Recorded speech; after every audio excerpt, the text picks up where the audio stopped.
Scusate. Qualcuno ha perso gli occhiali e quindi se ci vede poco gli occhiali sono qua. Un'altra cosa, io ho preso dalla premura, scusatemi un attimo, vi prego ragazzi, la voce.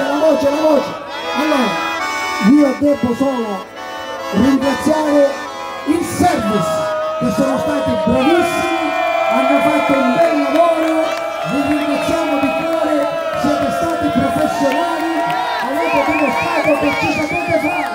Complimenti, buonanotte a tutti.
Io voglio anche ringraziare le forze dell'ordine per il servizio che hanno fatto questa sera, che ci hanno permesso di divertirci e di stare assieme